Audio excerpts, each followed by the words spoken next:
सवाल ये नहीं है कि बस्तियां किसने जलाई, सवाल यही है कि पागल के हाथ में माचिस किसने दी। This is a question that India needs to answer. Thank you very much. Jai Hind. There is no evidence of any cash, of any gifts anywhere. The recommendation of expulsion is based solely on the ground that I have shared my Lok Sabha portal login. There are no rules whatsoever to govern the sharing of logins. As the hearing of the Ethics Committee demonstrates, all of us MPs are conveyor belts to get questions from the public, from citizens, and to voice that in Parliament. What is important is that if this Modi government thought that by shutting me up, they are going to do away with the Adani issue. नकदी के बदले सवाल पूछने के मामले में TMC सांसद महुआ मोइत्रा की सांसदी गई। क्या अब दर्शन हीरानंदानी के ऊपर भी होगी कार्रवाई? टीएमसी सांसद महुआ मोइत्रा के रिश्वत लेकर सवाल पूछने के मामले में लोकसभा की आचार समिति की रिपोर्ट सदन में पेश की गई। भाजपा सांसद विजय सोनकर ने रिपोर्ट को सभा के पटल पर रखा।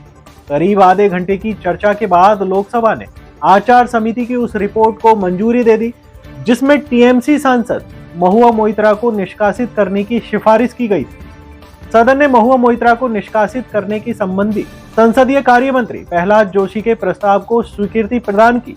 इसका मतलब नकदी के बदले सवाल पूछने के मामले में महुआ की संसद सदस्यता तत्काल प्रभाव से रद्द हो गई है। गौरतलब है कि आचार समिति की रिपोर्ट को शीतकालीन सत्र के पहले ही दिन कार्य सूची में शामिल किया गया था, लेकिन इसे पेश नहीं किया गया।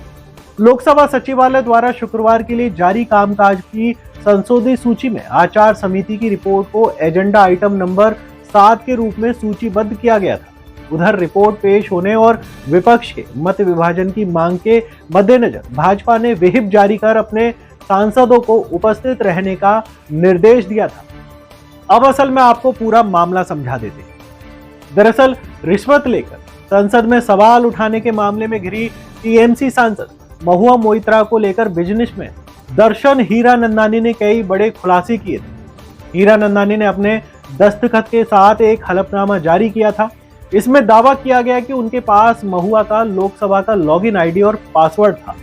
इससे वे खुद ही महुआ की तरफ से सवाल डाल देते थे। रियल एस्टेट टू एनर्जी समूह हीरानंदानी के सीईओ ने कहा कि प्रधानमंत्री नरेंद्र मोदी की बेदाग छवि ने विपक्ष को उन पर हमला करने का कोई मौका नहीं दिया।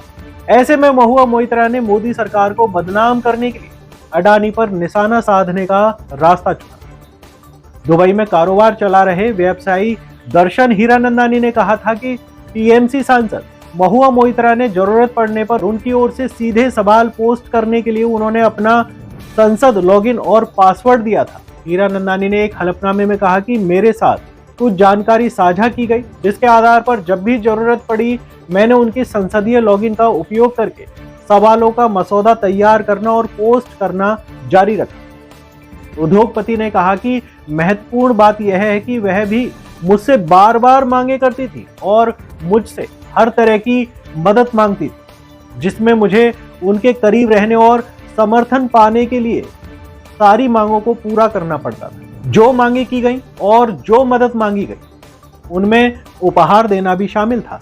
उनकी महंगी विलासिता की वस्तुएं, दिल्ली में उनके आधिकारिक तौर पर आवंटित बंगले के नवीनीकरण, यात्रा व्यय, छुट्टी आदि में मदद करने के अलावा भारत के भीतर और दुनिया के विभिन्न हिस्सों में उनकी यात्रा के लिए सचिवीय और रसद सहायता दी गई। बता दें कि टीएमसी सांसद महुआ मोइत्रा पर कारोबारी दर्शन हीरानंदानी के कहने पर संसद में सवाल पूछने का आरोप है। भाजपा सांसद निशिकांत दुबे ने उनके खिलाफ शिकायत दर्ज कराई थी और उनके खिलाफ लोकसभा स्पीकर से शिकायत कर जांच की मांग की। उन्होंने दावा किया था कि ये सबूत वकील जय अनंत देहादराई द्वारा प्रदान किए गए हैं। लोकसभा स्पीकर को लिखे अपने पत्र में दुबे ने कहा था कि उन्हें वकील और महुआ के पूर्व दोस्त जय अनंत का एक पत्र मिला है, जिसमें उन्होंने मोइत्रा और जाने माने बिजनेसमैन टाइकून दर्शन हीरानंदानी के बीच सवाल पूछने के लिए रिश्वत के आदान प्रदान का सबूत साझा किए हैं। ऐसा प्रतीत होता है कि जय ने एक विस्तृत शोध किया है, जिसके आधार पर उन्होंने निष्कर्ष निकाला है कि हाल ही में मोइत्रा ने संसद में उनके द्वारा पूछे गए कुल 61 में से लगभग 50 प्रश्न दर्शन हीरानंदानी और उनकी कंपनी के व्यावसायिक हितों को बचाने के लिए किए थे।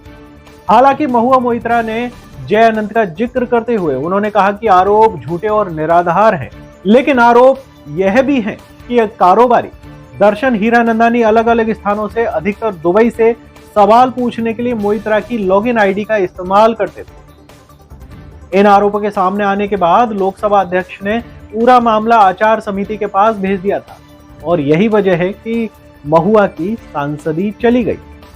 जैसे साल 2005 में एक न्यूज पोर्टल के स्टिंग ऑपरेशन के बाद 11 सांसदों की सांसदी चली गई थी, जिसमें 6 बीजेपी के सांसद थे।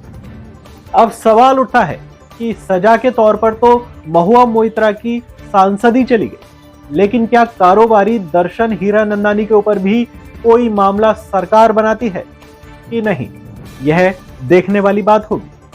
धन्यवाद। There is no evidence of any cash, of any gifts anywhere. The recommendation of expulsion is based solely on the ground that I have shared my Lok Sabha portal login. There are no rules whatsoever to govern the sharing of logins. As the hearing of the Ethics Committee demonstrates, all of us MPs are conveyor belts to get questions from the public, from citizens, and to voice that in Parliament.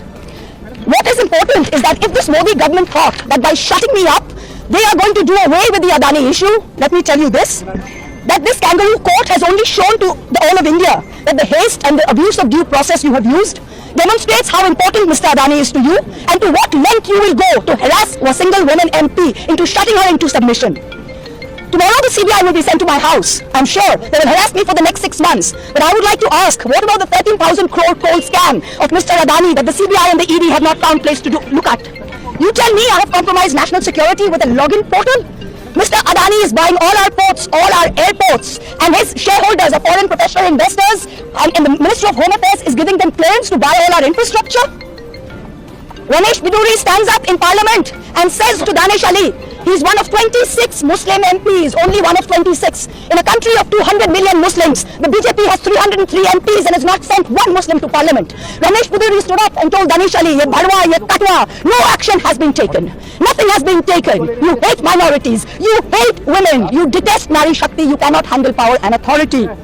I'm 49 years old. I will fight you for the next 30 years inside Parliament, outside Parliament, in the gutter, on the streets. আদি মানবিষ্ট মানবিকতার যদি আমি কেউ হই, স্বজন হারানো শ্মশানে তোদের চিতা আমি তুলবো। You will see the end of you. Do not wonder. Punjab, Sindh, Gujarat, Maratha, Dravida, Utkala, Bongo. You don't have the Punjab. Sindh is not ours. Dravid is not yours. Utkal is not yours. Bongo is not yours. Where do you think you're going to rule us? Where do you think to get this deep majority from? The Ethics Committee has no power to expel. You have assumed the powers of a quasi-judicial authority and imposed a penalty on me that you have no power to do. You have disregarded due process, proportionality, and abused every tenet. This is the beginning of your end. जब नाश मनुष्य पर छाता है तो पहले विवेक मर जाता है. We're going to come back and we're going to see the end of you. So thank you very much. हम लोग